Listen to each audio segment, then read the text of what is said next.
मतदार याद्यांच्या मुद्द्यावरून विरोधक थोड्याच वेळात पत्रकार परिषद घेणार आहे। निवडणूक आयोगाविरोधात विरोधी पक्ष मोर्चा देखील काढण्याची शक्यता असून आजच्या पत्रकार परिषदेत ते याबाबत घोषणा करणार असल्याचं देखील सांगण्यात येत आहे। मनसे, ठाकरे सेना, राष्ट्रवादीचे प्रमुख नेते पत्रकार परिषद घेणार आहेत।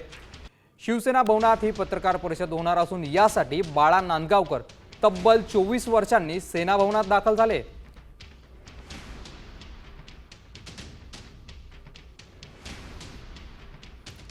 या संदर्भात अधिक माहिती देत आहेत आमचे प्रतिनिधी गिरीश कांबळे। गिरीश, विरोधक निवडणूक आयोगाविरोधात आता पत्रकार परिषद घेणार आहे, काय अधिकची माहिती?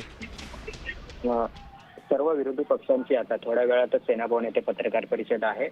मतदार याद्यांमधील घोळ या संदर्भात विरोधक आहेत ते आक्रमक झालेले आहेत आणि काही दिवसांपूर्वी त्यांनी भेट देखील घेतली होती। मात्र पुढील काय कारवाई झाली यावर विचारणा करण्यासाठी आजची पत्रकार परिषद आहे। याशिवाय लवकरच मोर्चा देखील काढला जाणार असल्याची माहिती मिळते आणि या सगळ्या बैठकांसाठी, या पत्रकार परिषदेसाठी मनसेचे नेते तब्बल 24 वर्षानंतर सेना भवनमध्ये आलेले आहेत। बाळा नांदगावकर जे वरिष्ठ नेते आहेत मनसेचे, ते तब्बल 24 वर्षानंतर सेना भवनमध्ये आलेले आहेत। तर संदीप देशपांडे असतील, अविनाश जाधव असतील, हे देखील पहिल्यांदाच आलेले आहेत। त्यामुळे एक मनसेचे नेते देखील आता या सेना भवनमध्ये यायला सुरुवात झालेली आहे।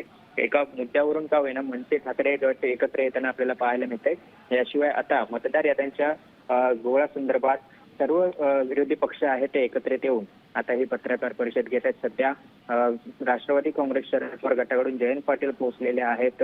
त्याशिवाय प्रकाश रेड्डी आहेत, काँग्रेसकडून सचिन सावंत आहेत, ठाकरे गटाकडून संजय राऊत आहेत, मनसेकडून बाळा नांदगावकर आहेत, याशिवाय नितीन सरदेसाई आहेत, अविनाश जाधव आहेत, संदीप देशपांडे आहेत आणि सर्वच पक्षाचे नेते हे या ठिकाणी सेना भवनमध्ये पोहोचलेले आहेत आणि सध्या त्यांच्यामध्ये बैठक सुरू आहे।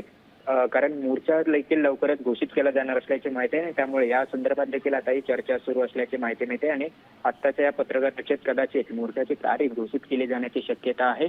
एकत्रित हा मोर्चा निघण्याची तयारी सध्या सर्व विरोधी पक्षांकडून केली जात आहे।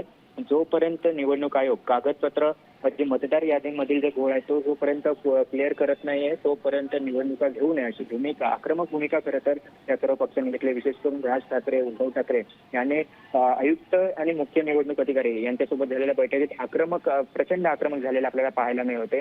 आज देखील राज ठाकरे आणि त्यांच्या मतदार एजंट आहेत त्यांचे मेळावा आयोजित केला होता। मेळाव्यात देखील त्यांनी मार्गदर्शन करताना मतदार याद्यांमधील जो घोळ जोपर्यंत क्लिअर करत नाही तोपर्यंत निवडणुका घ्यायच्या नाहीत आणि निवडणुका घेऊनच दाखवा अशा पद्धतीचा इशारा देखील दिलेला आहे। त्यामुळे आत्ताच्या घडीला सध्या सर्व विरोधी पक्ष आहेत ते आक्रमक झालेले आपल्याला पाहायला मिळत आहेत आणि हा मुद्दा घेऊन आता एकीकडे निवडणूक आयुक्त आणि मुख्य निवडणूक अधिकारी यांच्यासोबत बैठक पार पडल्यानंतर नक्कीच गिरीश, तर आपण बघतोय थोड्याच वेळात मवियाची पत्रकार परिषद होणार आहे ना आणि मोर्चा देखील निवडणूक आयोगाविरोधात काढला जाणार का, याची घोषणा होणार का, हे देखील बघणं तितकंच महत्त्वाचं असणार आहे। धन्यवाद गिरीश दिलेल्या माहितीबद्दल।